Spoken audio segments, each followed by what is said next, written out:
So yes, Broad Arrow is selling the number 3 Speed 6 Bentley team car, which is probably one of the cars that I would absolutely do almost anything to own, due to the fact I have a personal experience with that car. For many, many years, that car was owned by a really delightful British chap. I don't know if he's still around or with us, but his name is David Veen.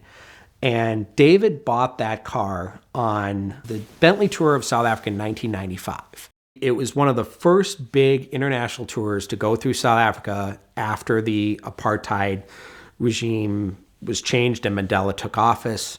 And my dad, took us in our 4.5 over there for 2 weeks.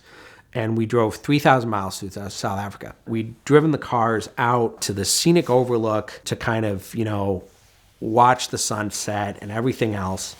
And we're getting ready to go back. And David looks at me, and I'm about, 13, 14.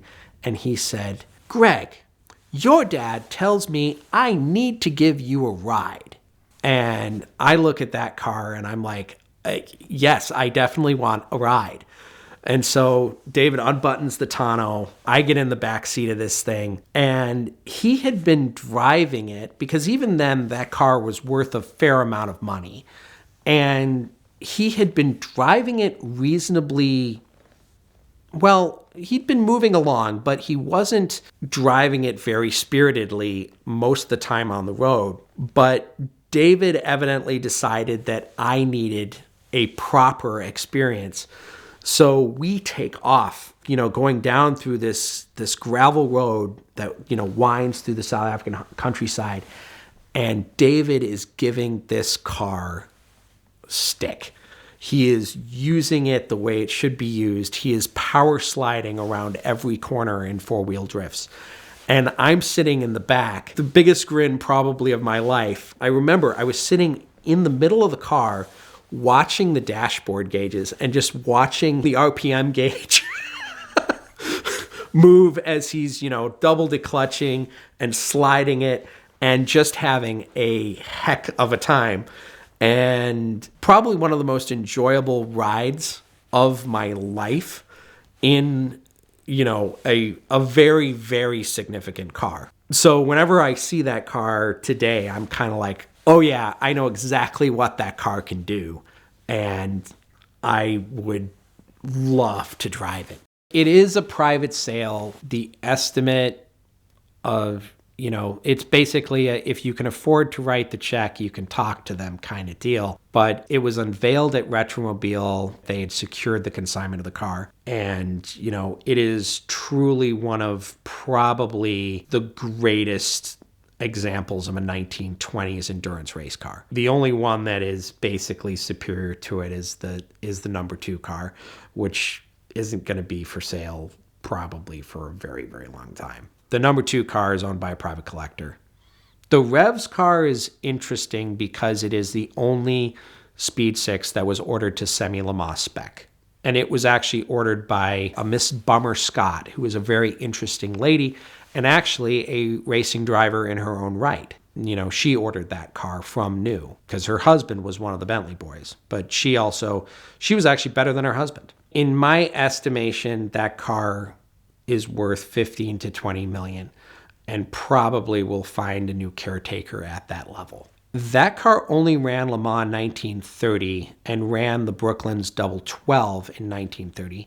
It had a very limited racing career because they had retired from motorsports. After the win of Le Mans, Bentley Motors, the board at Bentley Motors basically said that was it. The financials, were just, they couldn't afford to do it. They then, kind of civilized the car and, sold it on to a private owner who I can't remember his name, but that was probably a very entertaining character because he was basically driving around in a full-blown 125 mile an hour capable car in 1930.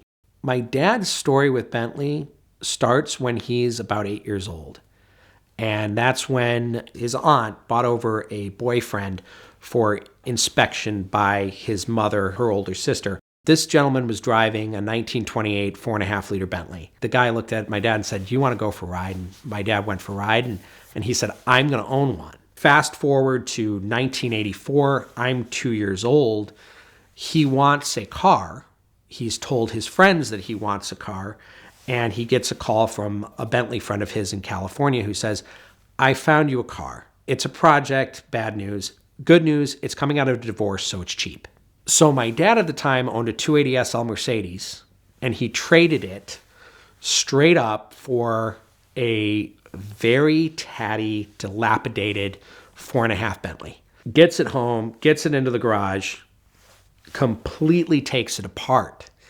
And I still don't know how my dad did this, but he was my dad and, my brother's dad. He had a full-time private practice in neurology. He was taking ER call, and he managed to restore that car, did all the mechanical work himself in our basement, and he won the Vintage Bentley class at the Rolls-Royce Owners Club National Meet 3 years later in 1985 with it. I still do not know how my dad did that, but he did it. He had that car. He had a friend in Milwaukee, a guy by the name of John Julian, who had a number of other vintage Bentleys kind of scurried away in garages. And John's another story altogether about old car collectors. But my dad kind of had that car. Then he worked, and then he traded up and he bought a 6-cylinder car. And then he worked, traded up and bought another 6-cylinder car. And at this point, we've had 5 6-cylinder cars, and we've had 2 3-liters, a 4.5, and a 4-liter. So he's pretty much had, the only car he hasn't owned is he hasn't owned an 8-liter and he hasn't owned a blower. But he's owned every single other one. And he still is active in the hobby. But, he was just kind of one of the Bentley guys in the United States who kind of knew everybody, knew who the cars were, and kind of worked his way up. And to this day, Dad and I do all our own work. We have some, big mechanics in the UK do stuff for us, but most of the time we're doing all the own maintenance and everything else on the car. So that's my dad's story with vintage Bentleys. For the last 20 years or so, I've been working with Premier Financial Services for my own exotic car needs, but also sending friends and clients when I was a car dealer to Premier Financial Services because their simple lease is truly the most powerful tool in the world of exotic car financing. We love it because we get all the great things about leasing, like low upfronts, better tax treatment for business owners, lower sales taxes, but we also retain all the great things about a traditional finance arrangement, like the ability to accumulate equity, trade in and out whenever you want, and always know where your payoff stands because they give you an amortization table with every single lease. And Premier's been a supporter of VINwiki here for the last 8 years, and we love them for that, but truly because the customer support of the Premier Financial Services team is unmatched. And now that they're backed and wholly owned by First Financial Bank, that gives them even more buying power for their portfolio of the most significant and valuable collector and exotic cars in the world. It's also allowing them to create new and more interesting finance options and programs for their clients and giving them much more buying power, which is what everybody is looking for as they go on the search for their dream car. So check out Premier Financial Services right now at the link in the description below to thank them for their support of VINwiki and know that they'll be the perfect supporter of your journey to own your dream car.